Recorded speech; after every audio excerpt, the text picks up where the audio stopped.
Big welcome to everybody for the call for October.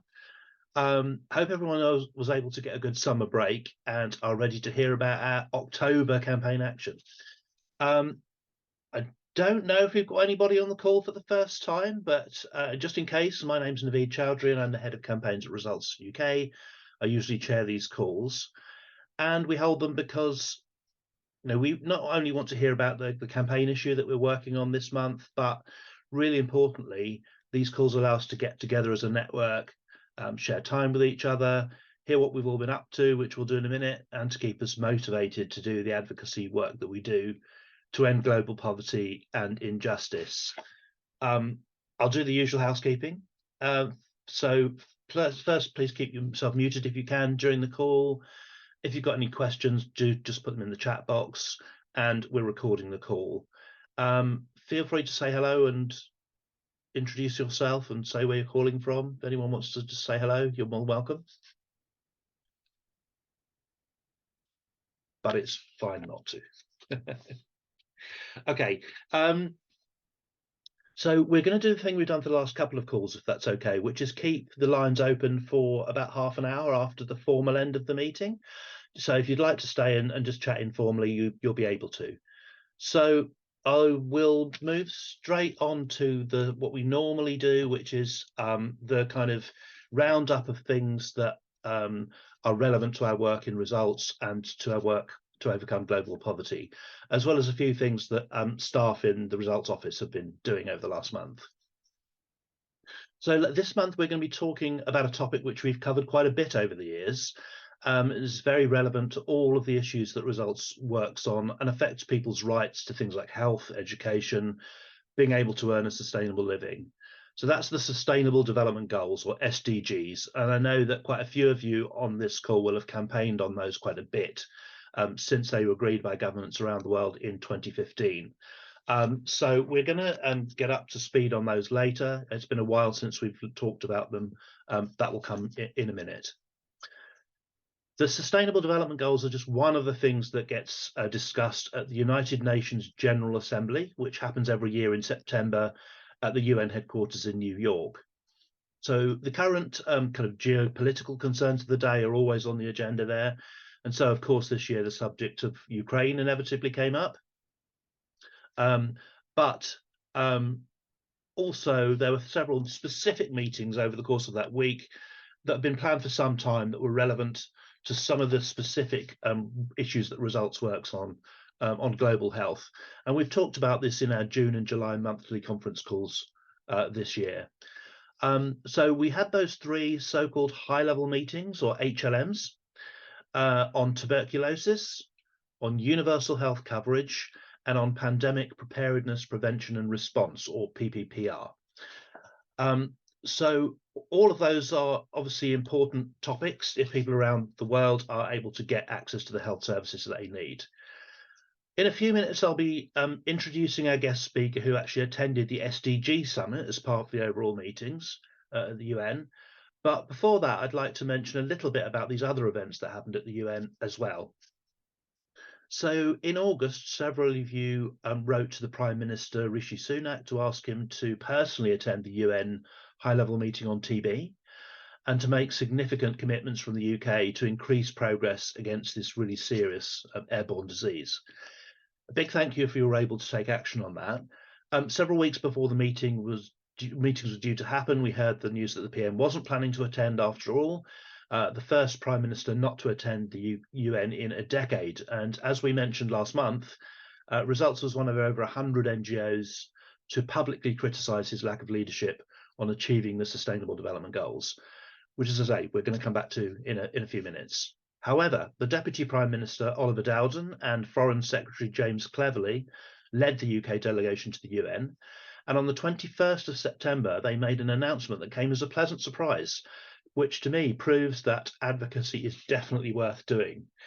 Now, I am going to briefly hand over to Sahira, who some of you met at our national conference, and she attended the UN high-level meeting on TB, and so has joined this evening to give us a few minutes to talk about what really a first-hand account of what went on at the TB high-level meeting, so separately from the SDG summit, which our main speaker will talk about shortly, and in particular that the UK announcement. What did our government announce? So, Sahira, can I give you up to about 3 minutes on the UN HLM on TB? And welcome to the call. Yeah, thanks, Naveed. Hi, everyone. Great to see you all again. I've seen some of you at the conference, so lovely to connect again. Yeah, like Naveed said, I was in New York a couple of weeks ago to obviously attend the TB HLM, and obviously it's been nearly 10 months of work from results and other CSO and affected communities that have been working up to this. So in terms of the outcome, obviously we got a political declaration, and that's one of the things that Results UK had been influencing with the Foreign Office and with other CSOs around the world. So there's some good news and some not so good news. The good news is the declaration passed, and we do have some measurable targets in there relating to prevention around TB, and also treatment targets, which are a little bit higher than what we had in the 2018 declaration. So that's a step forward. For the first time, we've had in a declaration the right to scientific progress. So all the work that you're seeing on research and development for vaccines and new drugs, this is now formally being announced within the declaration in terms of an actual right to scientific progress, which has not been mentioned before within a TB declaration. So again, that's good news. And another big step forward in the declaration was 100% target for people who are affected by TB to have some kind of social protection package in place. So obviously this is a major deal for people all over the world who experience financial hardships because they're having to pay for treatment, or they don't have enough money for nutritional food, or transport to get to health clinics, or other treatments that they might need for their TB as well. So again, this is a new target that has been put in there, which has obviously been really positive.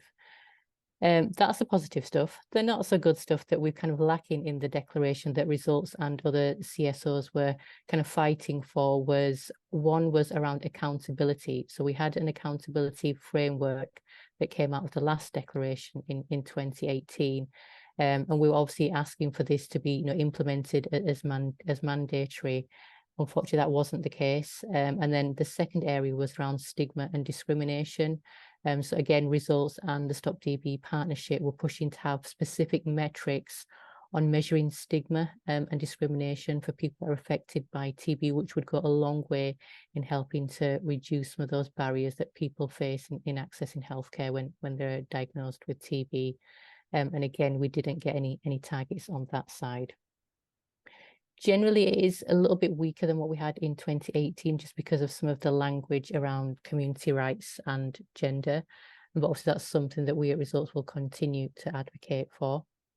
The other thing that probably has been a little bit of progress in there is to make reference to the increased investment that we need in TB. So especially in research and development, because we've never had the full target achieved. Since the last declaration, the amount that we now need has now increased. So the new amount has been put in there, but there's no kind of onus on governments to specifically meet those targets in a very short time frame. So they've put until 2027 to get up to the new target, which is it's quite slow, really. But again, we'll be working to try and kind of get that to happen. So that was the declaration, and we'll continue to obviously advocate for the areas that were missing in that declaration. As Naveed mentioned, it was the Deputy Prime Minister who headed our UK delegation at the UN General Assembly Week, and the Minister of State for the FCDO attended the TB HLM in particular. So the positive news is we had a really fantastic announcement from the UK. This was a new commitment for a £495 million global health package, and this was in response to all three HLMs. So obviously, as Naveed mentioned, UHC, the pandemics, and for TB. So we weren't expecting this to be so huge, which was absolutely fantastic. Specifically, there's 5 million in there for TB Alliance, which is going to be great to help with the new drugs and diagnostics that we need. And there's also a £295 million package for health research and partnerships, which a lot of the research and development companies were kind of waiting to kind of happen. And as part of that, there's an 80 million new money for CEPI. So I know all of you have been advocating for CEPI as well earlier in the year. So it's great that we've had that announcement. And there's some money for the UK vaccine network, and then also a £95 million package for the Africa programme. So directly to countries in Africa working on drug-resistant infections, climate change, and also for pandemics prevention as well. So this has been, the outcome obviously was really great in terms of getting that package and that announcement. And we were only one of 3 countries that made big announcements at the HLM. So we had that, the US, I think, had 25 million. And also Canada had a few million to TB Reach as well. So we were one of them. Well, probably the biggest package came from the UK. So I guess we have that to be proud of. But also a big thank you to everyone who has been advocating all this year for all the TB stuff, all the CEPI stuff, pandemics, everything that you've been doing this year. It's actually made a big difference to get this announcement at the UN General Assembly Week in this political and financial climate that we're kind of all working in, is a really massive step forward. So I just wanted to be on this call to thank you all personally for all the hard work and everything that you've put in for this year. And we will continue to do the best we can for the rest, for continuing things that we have to do as well. So yeah, thank you very much. Thank you, Sahara. That's amazing. And I hope that shows a little bit about how sometimes we try and, the work of our staff team and the volunteer network together can really complement each other and push for some of the things that we want. And, that's nearly £500 million at a time when, we've been thinking that getting anything out of the UK government in its current sort of lineup has been really tough. It's been a difficult few years. So to me, this is really a lesson that even when things are looking tough politically, there's always hope and always the possibility of making the politicians see what is the right thing to do.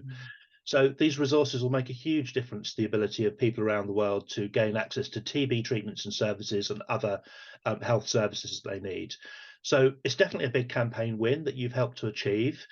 I'm just going to put a link to our analysis of that announcement in the chat so that you can digest it at your leisure.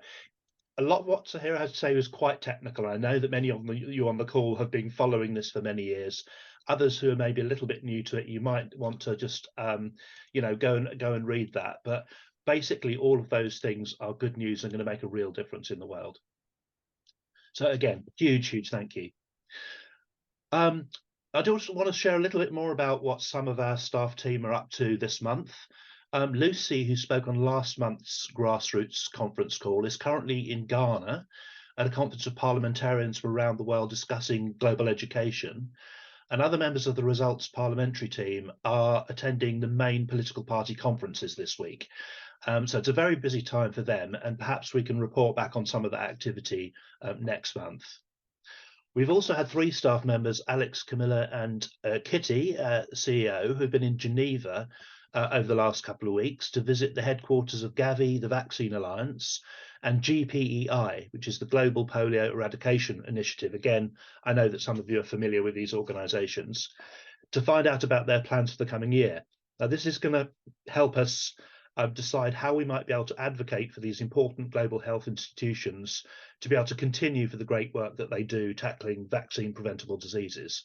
So definitely that will help us sort of plan next year, plan some of the things that we ask you to lend your support to. Lastly, just in this kind of roundup of sort of politically salient things, we've known for a while that there have been plans by the FCDO to hold an event on nutrition in November. This is now being referred to as the Food Security Summit, which the Prime Minister has announced, and the UK government is hosting on the 20th of November. So a few weeks off yet.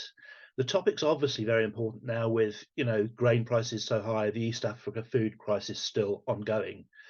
It's going to be a closed, high-level event for dignitaries, and we've been really trying very hard to find out how the public can follow what's going on and perhaps influence it. Sadly, the FCDO has not been giving much away, and we're planning our November campaigning later this week. So whether we come to that topic, whether we're able to, I don't know at this point in time, but we will get back to you on what's going on around that summit as soon as we can. One thing we do know is that the government is planning to use the event to launch what they're calling a new white paper on international development, which should guide their approach to international development over the coming years, if they win the general election, that is. So watch this space. So that's it from me. I feel that's all a little bit vague, the last bit, but I thought it might be useful to give you a heads up that something's happening. So before we introduce our guest speaker, I'm just going to hand over to Aurora, as usual, to share a little bit about your activities and things from around the grassroots network over the UK, around the UK over the last month. So Aurora. Thanks, Naveed. Very comprehensive. So I think everybody on this call knows who I am. So I'm the campaigns coordinator, and Naveed will put my email in the chat just in case you haven't got it already. And to tell you again, please do let me know when you've taken an action, because we, love to know it and to celebrate you, which is what we're going to do a bit now. Just going to give you an update on what people have been doing around the country. So, for example, the London group is now meeting regularly every second Wednesday of the month at 6 p.m. in a specific location that is super nice. And I'm just really happy they found their rhythm with it. And Stephen had shown such great initiative setting up a meetup page, which is just a type of web page for similar to Eventbrite. So we've had a new person, for example, joining through there. So really, really positive. Something else. Oh yes, Corinne has had a speaking engagement at from the One campaign. They did a residential training, and Corinne spoke at that, and I have received some great pictures which we'll share in the news flash, and great feedback. And I just wanted to open up for Corinne if you want to say a few words of how it was, or share a little bit. Yeah, it was really exciting. It was a last minute request to speak in Staffordshire, and it happened I was going from Devon up to Liverpool, so it was on the way. 55 people at their national conference, and it happened that about 30 of them were master's students from Nigeria, and I was VSO in Nigeria, so there was a real natural link. They were absolutely passionate. So many of them had their own NGOs, and it was really inspiring. So my brief was to talk for an hour on community mobilization using different things. So results, Jill got a mention with her amazing articles in the Catholic Times, or whatever it's called, I can't remember. And different way that we as results campaigners campaign, but also I've started a repair cafe, which has been really successful in getting volunteers on board. So I use that as another example of getting volunteers on board. But it seemed to be really well received, a much younger profile. So there was 6 people who'd come to our results conference, so it was lovely to meet up with them. And actually one of them, Chidinma, if you remember Aurora, I met her today in Cambridge. She's off to Nigeria this week. So some really good links made with them, and so lovely to feel this passion from all these young people. And great that we're very similar, we're aligned in our objectives, but that we can support each other. Amazing. Oh, so exciting. And I think this really is the way, we've heard from you guys that having more collaborations with similar organizations is really something you want to see more. So I hope that is in that spirit, and it just confirms that it really is the right thing to do. Really great to hear. Thanks, Corinne, for doing that so last minute. Yeah, amazing. Another thing that actually our partners have also been really helpful in sharing and amplifying, like we've amplified some of their things, is the advocacy workshops, which is a series of workshops that we've launched. The first one of which is going to be tomorrow on how to effectively write to your MP. So not sure if it would add much to everyone here, because you're already so experienced, but yes, it's kind of more of like an introductory guide for people to write for the first time to the MP, or establish that relationship to begin with. And then the second one will be on the 24th of October. It's about how to meet with your MP, and it falls right on World Polio Day, so we'll be using that as kind of a hook for the meeting request for people's MPs.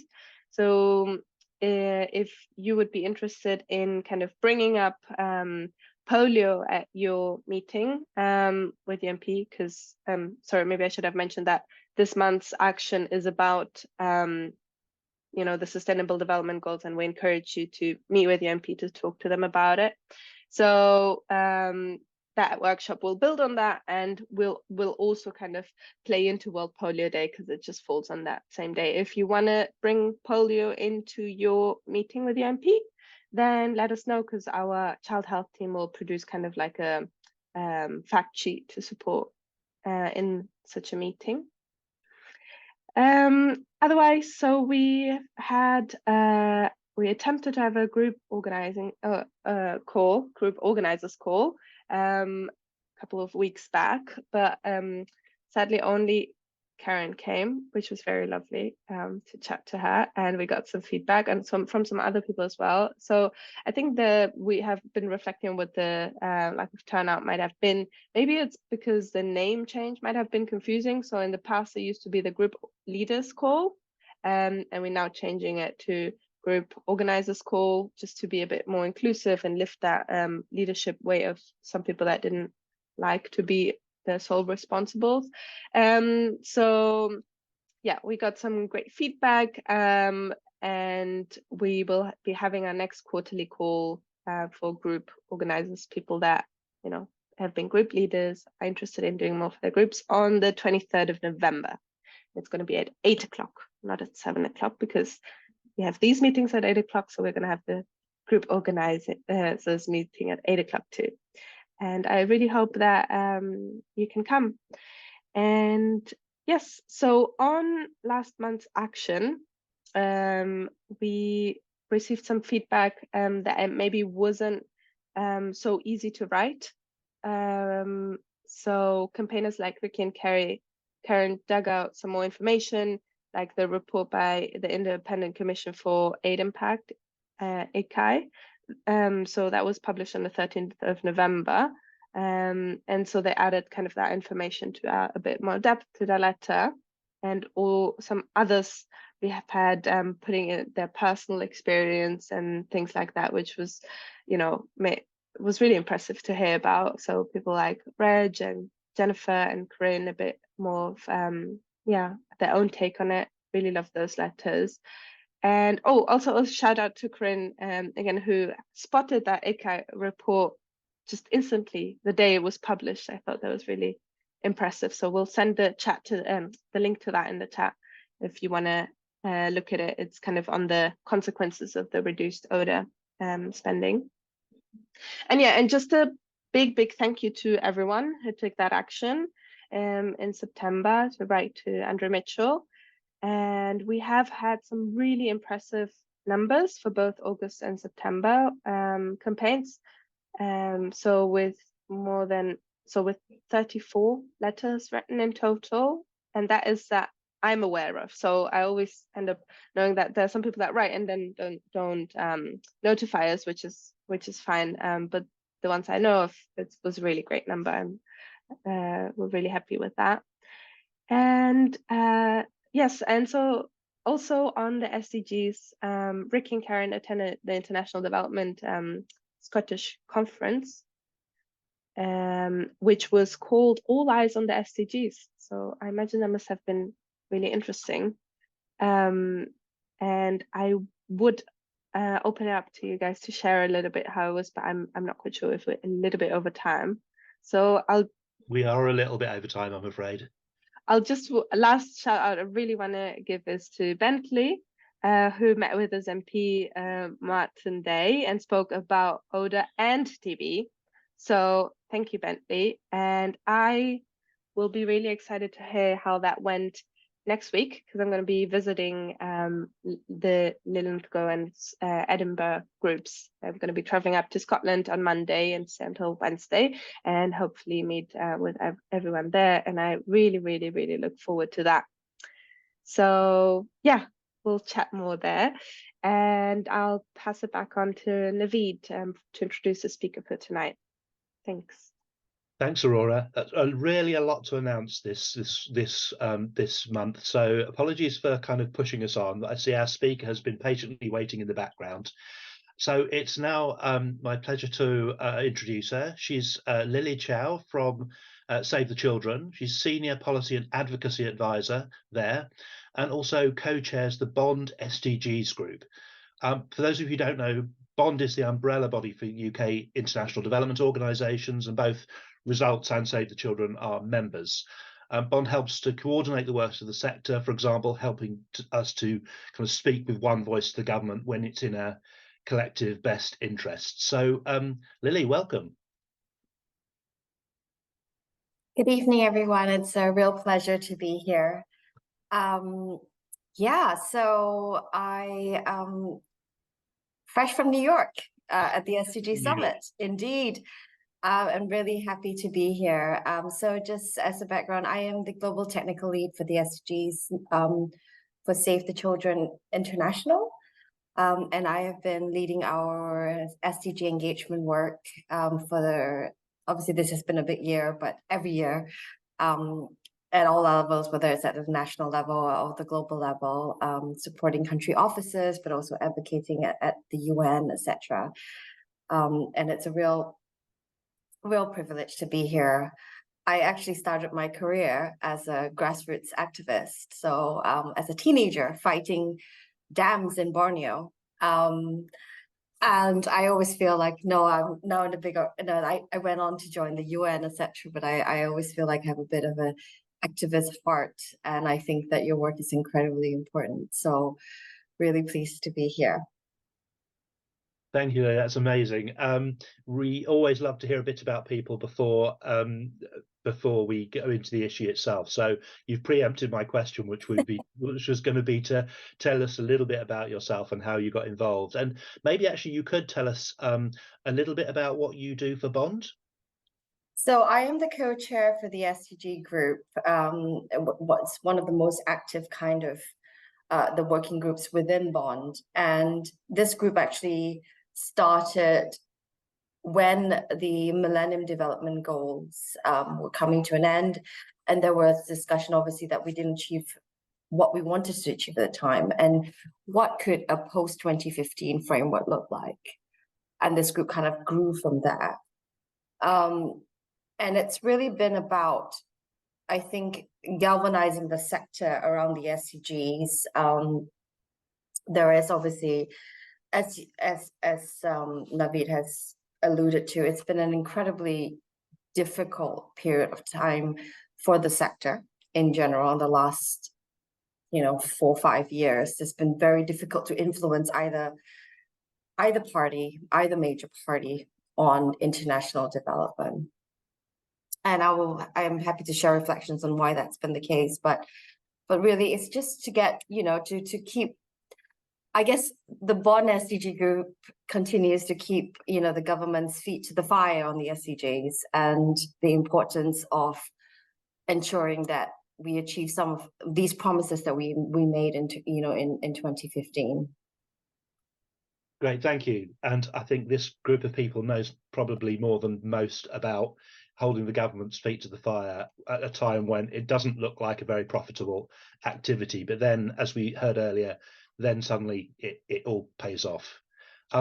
So you probably gathered you're with people on the call from right around the country, some of whom are very, very experienced at this kind of issue, some maybe who are newer, but everybody equally enthusiastic. So we're going to do the normal thing of starting off with our 3 pre-arranged questions.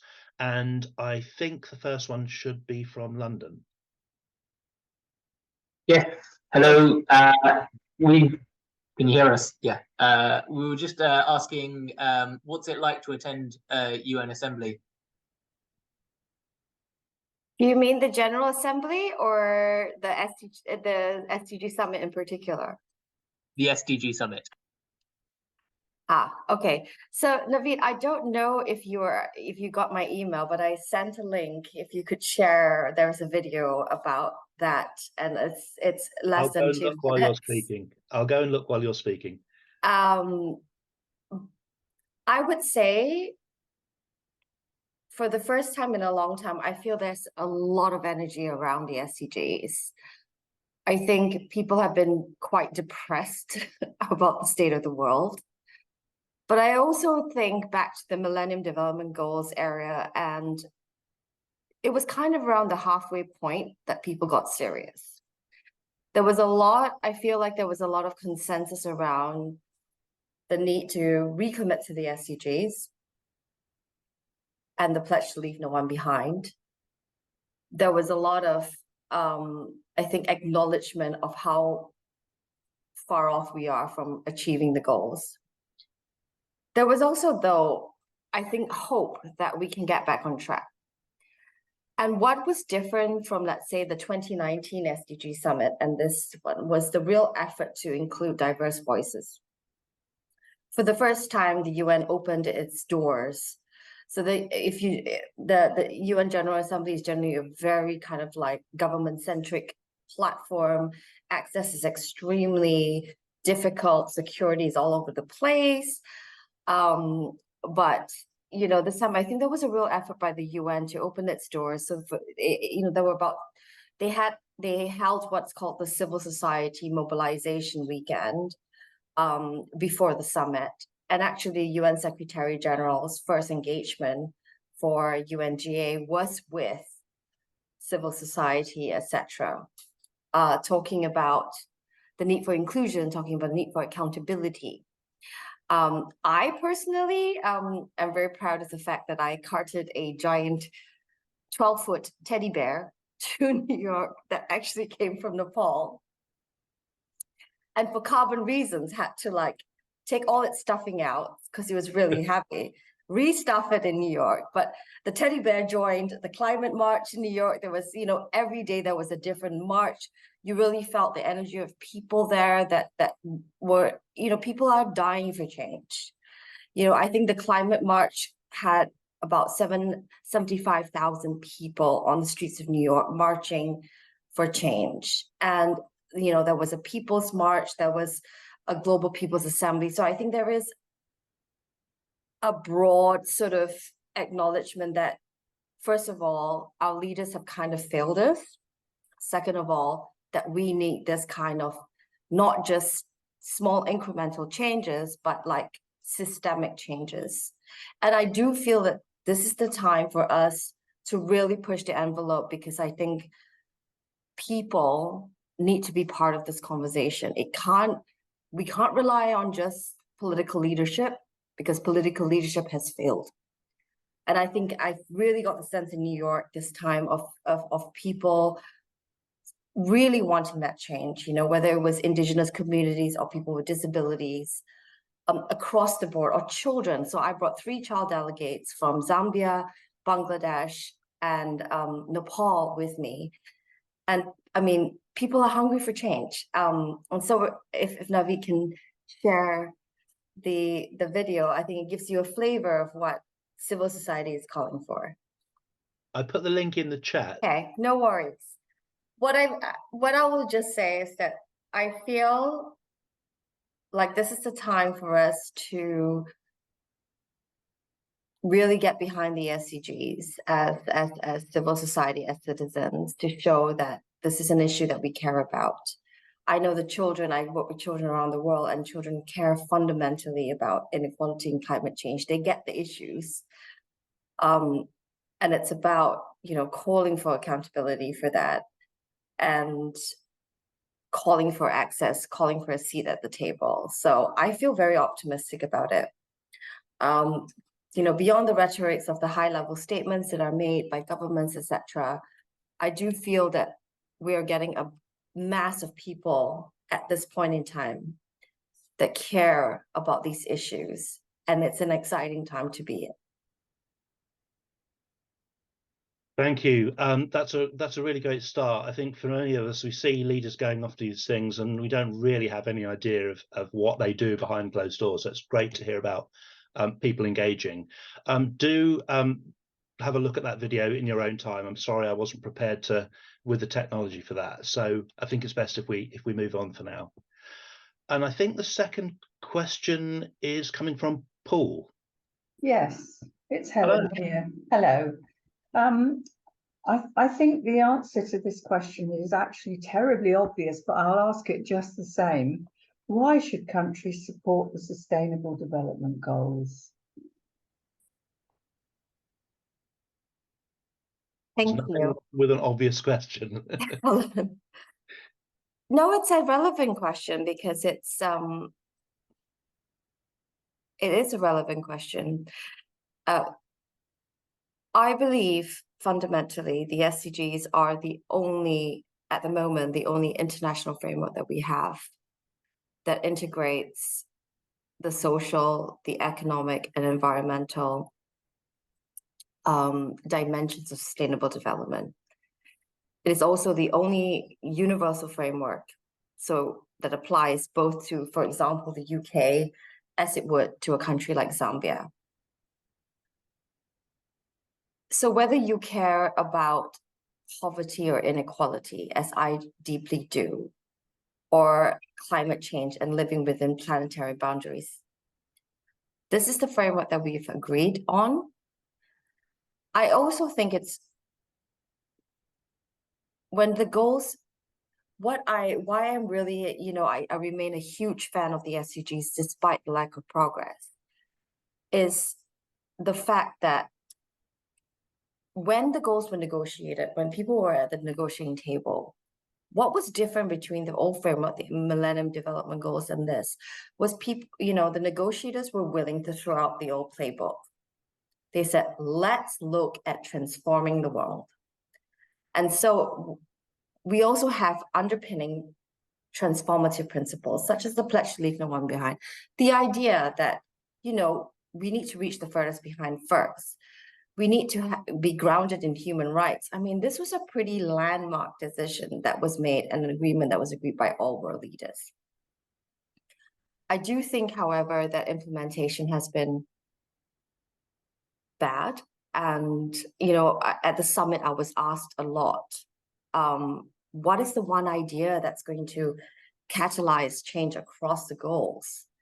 And to me, it was kind of like it's like, implement your existing commitments. I know it's a very, not a very sexy idea, but really, I think out of all the countries in the world right now, I think is it 5 countries are meeting the 0.7% commitment of ODA. And the problem with that is that these countries like Sweden, etc., are very small. The UK is missing, the US is missing, a lot of countries are missing. So to me, it's not about reinventing the framework, it's about meeting existing commitments.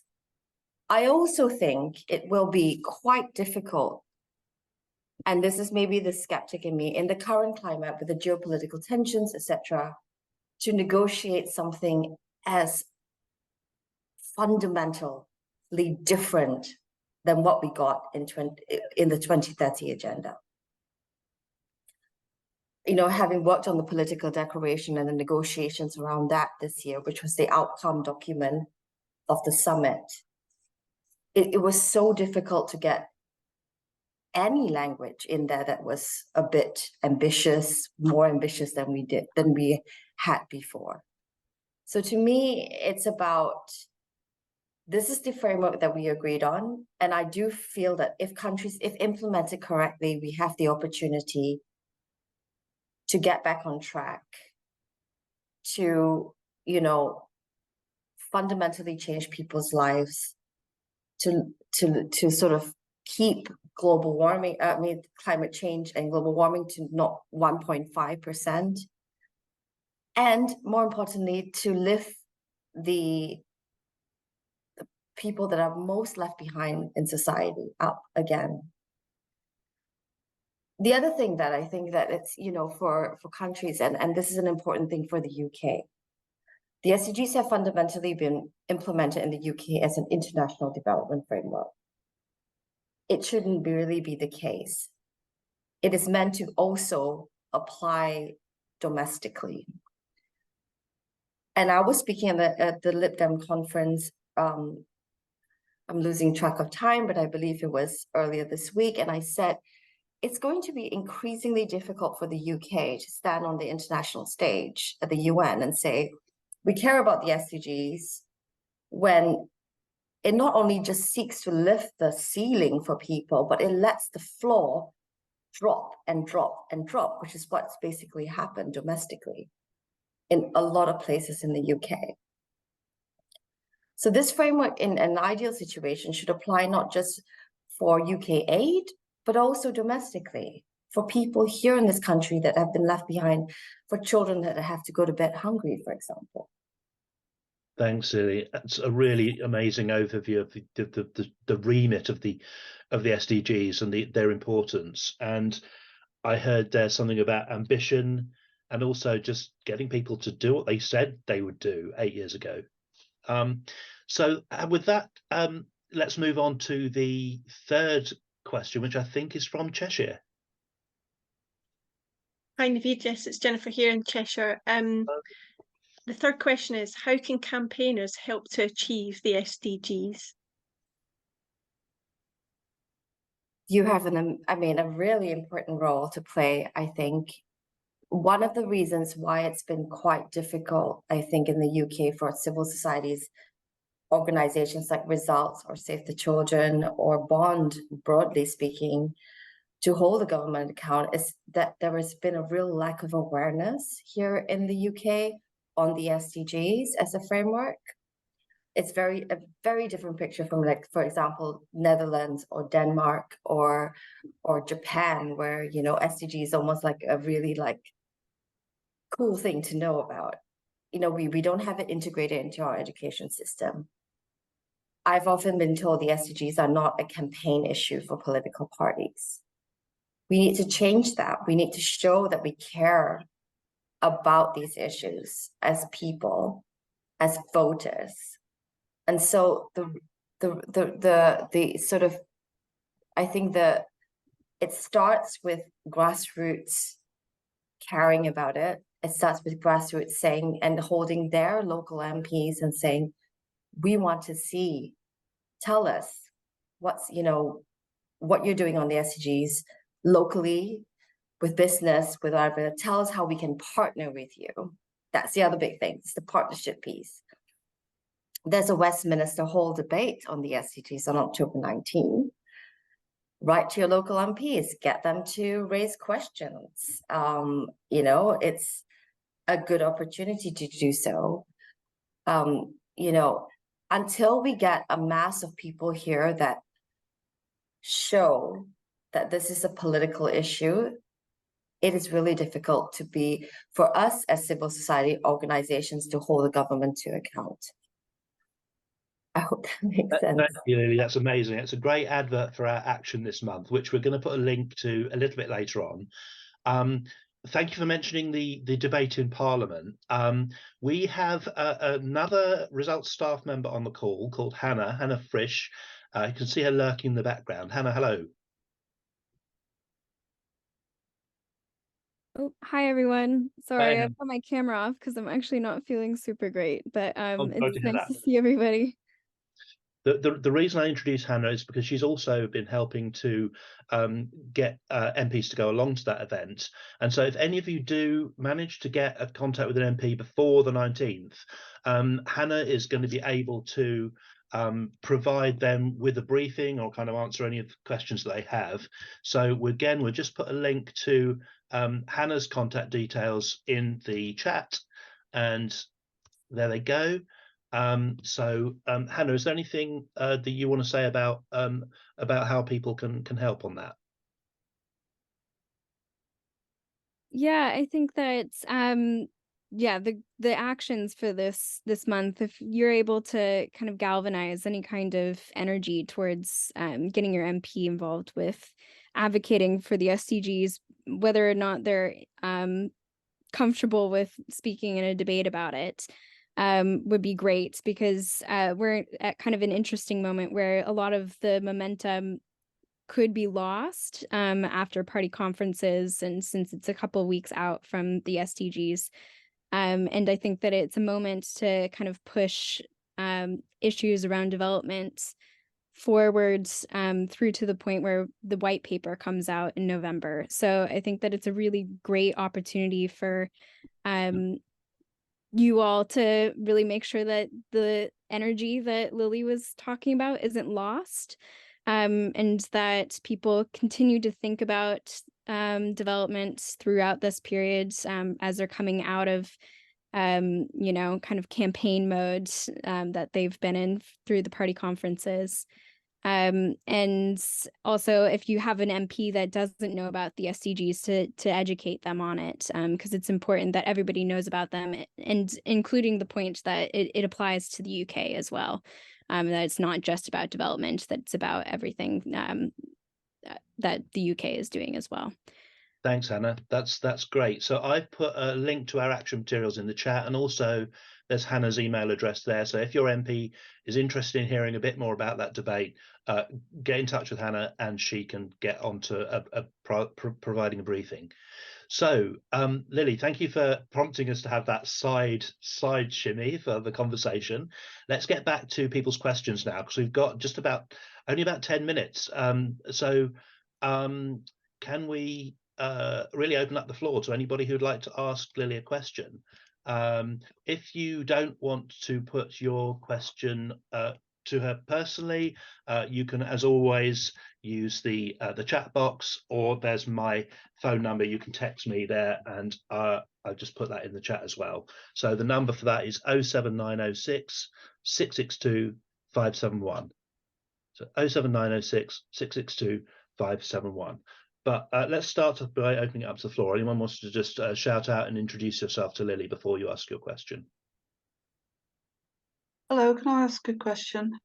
Please do. Okay. Hi, Lily. Thanks for that. What do you think is the biggest barrier to achieving the SDGs? I think it's quite simple. It's political will. One of the things the UK has gotten behind, which has been very positive, has been around the whole issue of international financial reform. So this is a specific thing that you might want to take to your local MP.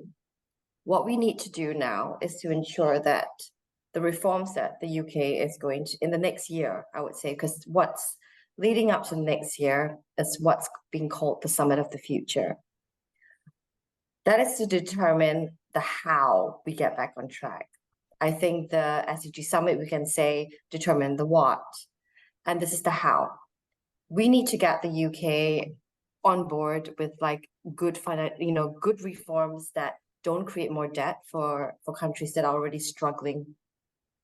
So for example, Zambia is now currently like paying more to debt servicing than it does on education.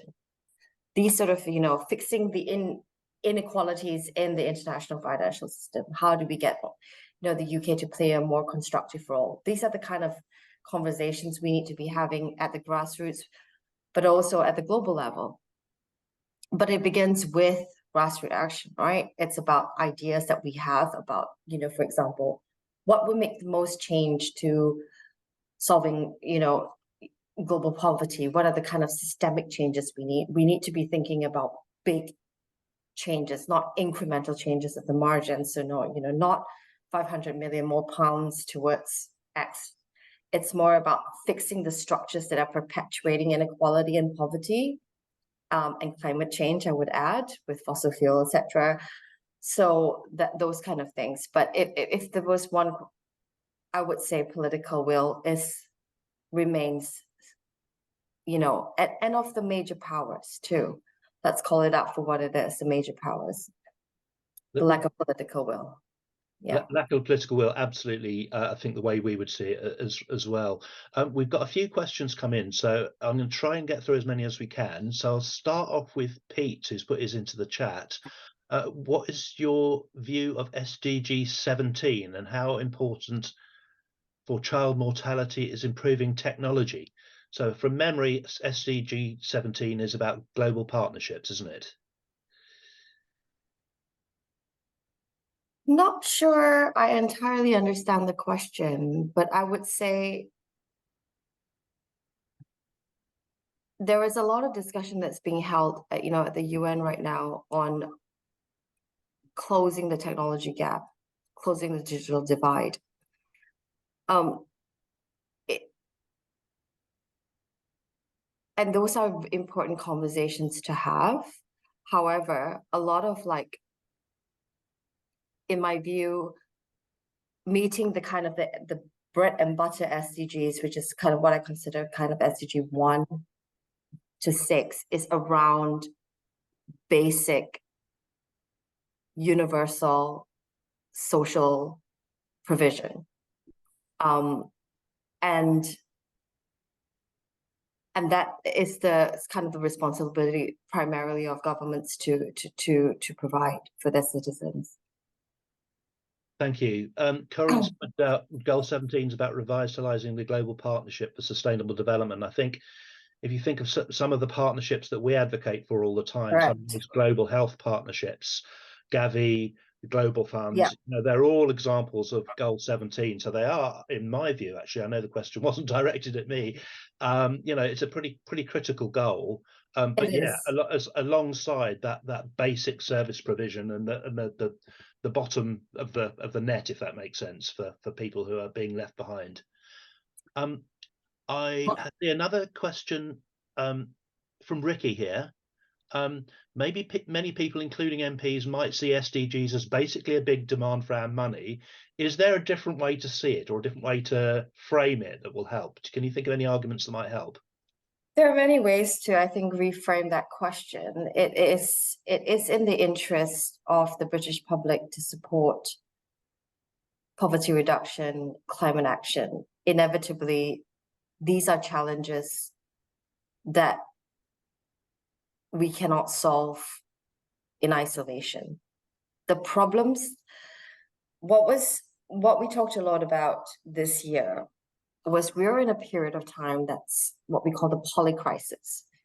It's not just it's not just a crisis of climate change.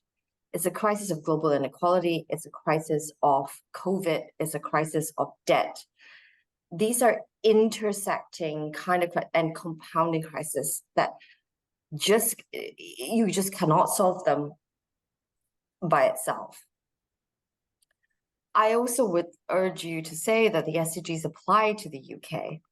In other words, the whole idea of leave no one behind is applicable to the UK. If you look at, for example, poverty rates in the UK, which have basically remained unchanged since 2019, but what has changed is the intensity of that particular experience. How can we say that the SDGs do not apply in the UK? They do, they absolutely do. Why should it be that education inequalities are so big between regions, for example? And I would say that's your answer, I suppose. It's that it is a framework that applies for our overseas development work, but it is also a framework that applies for our domestic work. Thank you. I see Corinne's had her hand up for quite a while. Corinne, go for it. Jill and I and a couple of others had the privilege of going to a Gates workshop in maybe 2018, 2017. And the strapline was progress is possible, but not inevitable.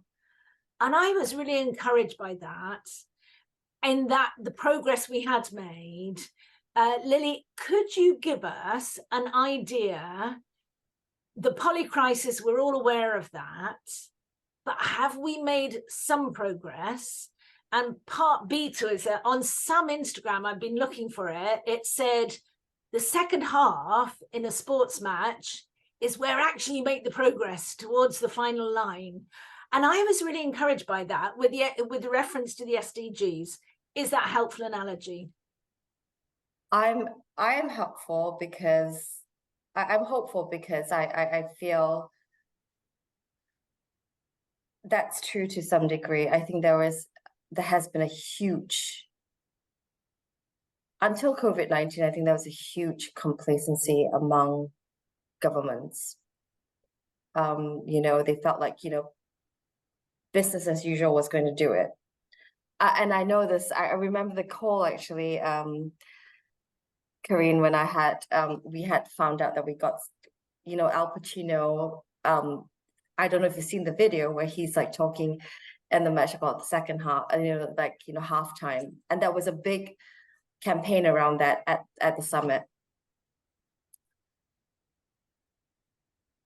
I think this, as bad as things are, and then when I will say things are bad because about at this point only 12% of the indicators are making progress. That's 12%. About half are either making some progress but stalling, and about a third are reversing. So we are and in some cases, like on hunger, etc., we are actually worse than we were at 2015 baseline.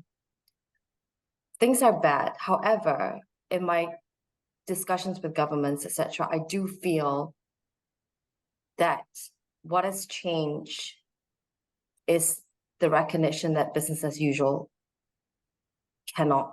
is not just simply not good enough. And I think we need that critical mass of people to kind of say, we are calling for change on these X, Y, Z issues. And we're calling for change now. So one of the things that I would urge you to do is to join with other global campaigners around the world. There's so much happening in Latin America and Asia. People are really excited about the goals. So I would urge you to join kind of the global movement on the SDGs. I know it's a bit disjointed here in the UK, but I do think we can change things if we wanted to. I'm not a campaigner, so I don't claim to have expertise on how to do that. But I do think in my conversations with people, whether it's grassroots activists or people in the UN system or governments, that there is this idea that okay, we need to turn the tide on this. Thank you. I find that really inspiring, and thank you for the great question, Corinne. You're here to, you are inspiring campaigners at this minute, and I'm sure many of us are going to play our part in that movement over the next little while for that second half of the SDG period. I just want to point to we've absolutely run out of time, I'm afraid, but a point made in the chat. Hannah has just added to what Lily was saying around a potential argument around restructuring some of the global systems that are keeping people in poverty, and that would really help to unlock some of the problems, such as debt and international tax reform, tax structures. And we know how much of a role the UK has to play in money not being siphoned away. So lots to think of there in terms of other potential ways of talking about the issue, depending on who you're talking to, of course. I'm going to have to close the questions down now, I'm afraid, because I don't want us to run over time. It's 9 o'clock now. I would like to start by saying a massive thank you to Lily for sharing your expert knowledge with us this evening, and that first-hand story from New York. I just have that picture of the teddy bear now. That's amazing. Thank you so much for spending part of your evening with us. Thank you as always to all of you for being on the call. Hope it's been useful and that many of you will be able to arrange a meeting with your MP. We do need that political will, and if we can do that, that will make a difference and help us build that sustainable future that we all need wherever we live on the planet. As I said, I have already linked to the action materials in the chat, but we'll put all of the links in the blog when we post the recording of this on our website, and the link will come to you in the newsletter in the normal way. Lastly, a reminder for those of you who want to stay on for a more informal chat, we're keeping this line open for another half an hour. But the formal part of the meetings have finished, so please do feel free to hang up. Very, very lastly, I've said lastly twice now, the next of these regular conference calls is going to be on Tuesday, the 7th of November, at the usual time of 8 p.m. As always, great to see everybody. And for those of you who are leaving the call now, enjoy the rest of your evenings. Bye. Bye. Thanks, everyone. See you all. Bye. All right.